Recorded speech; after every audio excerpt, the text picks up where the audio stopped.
নমস্কার বন্ধুরা, কেমন আছেন সবাই? আশা করি ভালো আছেন। তো আমরা খুব ভালো আছি। উষা কুকিং চ্যানেলে আপনাদের আরও একবার অনেক অনেক আমন্ত্রণ জানাই।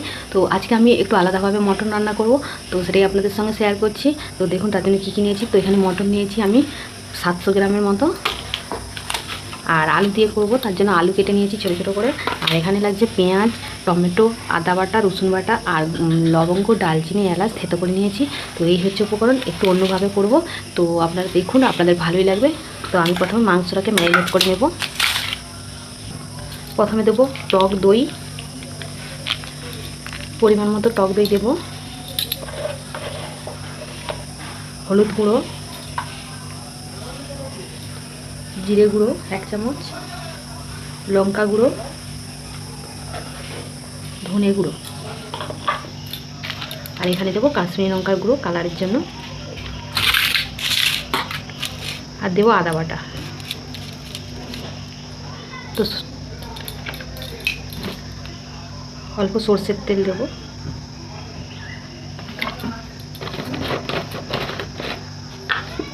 লবণ দেবো স্বাদ মতো। ভালো করে মেখে নেব। মাংসটাকে ম্যারিনেট করে 1 ঘন্টার মতো রেখে দেবো, তাহলে মাংসের মধ্যে মশলাটা ভালোভাবে ঢুকে যাবে আর খেতেও ভালো লাগবে। এরকম করে মটন রান্না করলে কিন্তু দারুণ লাগে।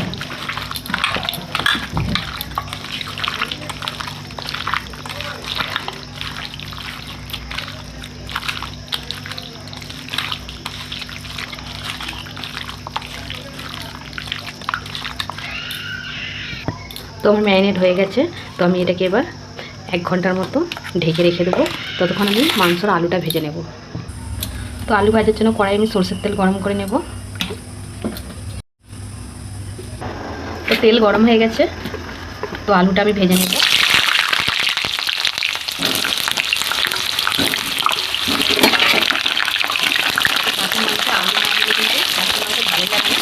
তো আমরা গ্রামে থাকি, তো আমাদের আলুটা বেশি ভালো লাগে। সেখানে আলু দিয়ে খাসির মাংস আছে ঝোল হবে।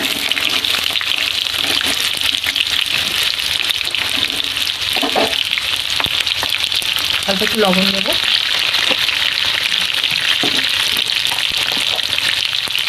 আর অল্প একটু হলুদ দেবো। আলুটা করে লাল লাল করে ভেজে নেবো। দেখতেও ভালো লাগে আর খেতেও ভালো লাগে আলুটা। এইভাবে আলুটাকে ভেজে নেবেন, খেতেও কিন্তু দারুণ টেস্ট লাগে।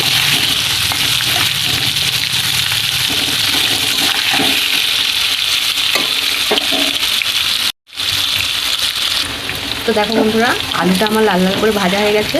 এবার আমি আলুটাকে তুলে নেব। তো খুব সুন্দর ভাজা হয়ে গেছে। তো এরকম করে লাল লাল করে ভেজে নেবেন, দারুণ টেস্ট লাগে আলুর। এবারে তুলে নেব।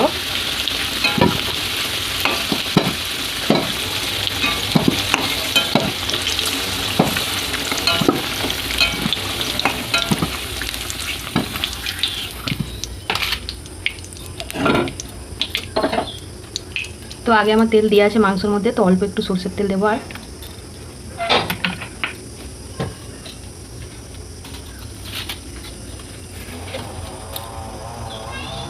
অল্প একটু চিনি দেবো, তেজপাতা 3টে, শুকনো লঙ্কা 2টো, একটু লাল লাল করে ভেজে নেব।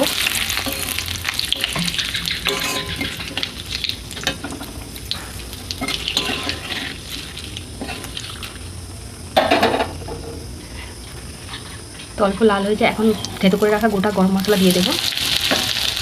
এটা একটু লাল লাল করে ভেজে নেব।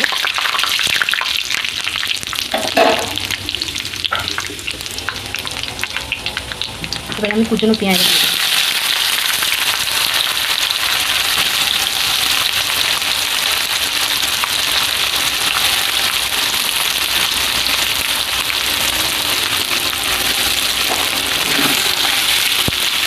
পেঁয়াজটাকে আমি লাল লাল করে ভেজে নেব।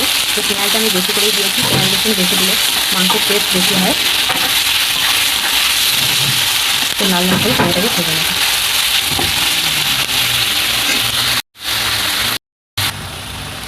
তো পেঁয়াজটা লাল লাল করে ভাজা হয়ে গেছে। তো আমি এখন রসুন বাটাটা দিয়ে লাল লাল করে ভেজে নেব।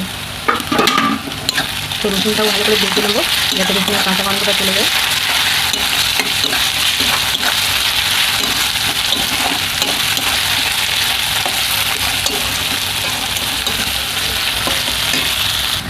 তো রসুনটাও এখানে আমার লাল লাল করে ভাজা হয়ে গেছে। তো এখানে একটা টমেটো নিয়েছি কেটে, তো টমেটোটা দিয়ে দেবো।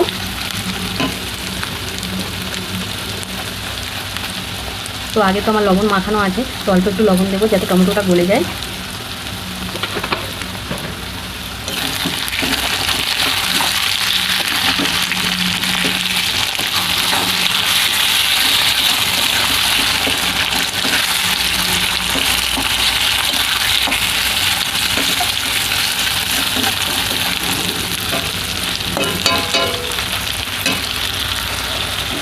তো টমেটোটা দেখো আমার গলে গেছে একদম। তো 1 ঘন্টা হয়ে গেছে, আমি আগে যে মটনটা ম্যারিনেট করে রেখেছিলাম ওটা দিয়ে দেবো।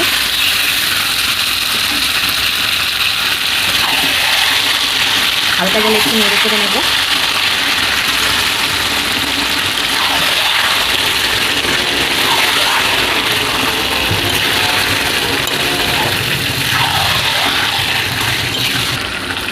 তো যে মশলা ধোয়া জলটা দিয়ে দেবো একটু। তো 8 ঘন্টার মতো আমি হালকা জালে কষিয়ে নেব। তো কালারটা দেখুন এখন কত সুন্দর লাগছে।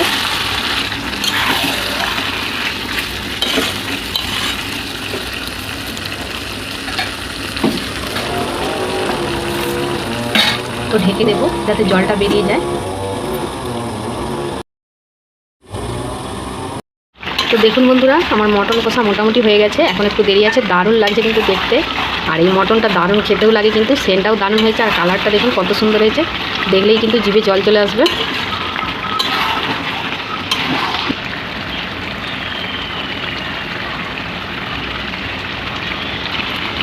তো আমার মটনটা কষা হয়ে গেছে, তো কিছুটা আলু দিয়ে দেবো, দিয়ে আবার কষিয়ে নেব। আলুটাও সেদ্ধ হয়ে যাবে মটনের সাথে, তাহলে বেশি জলও লাগবে না।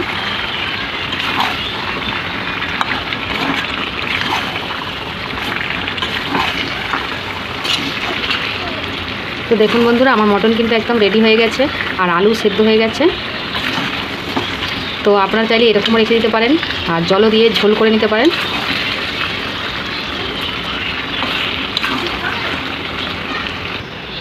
তো দেখুন বন্ধুরা, আমার মটন কারি একদম রেডি। তো এইভাবে অবশ্যই মটন রান্না করবেন বাড়িতে, দারুণ লাগে কিন্তু।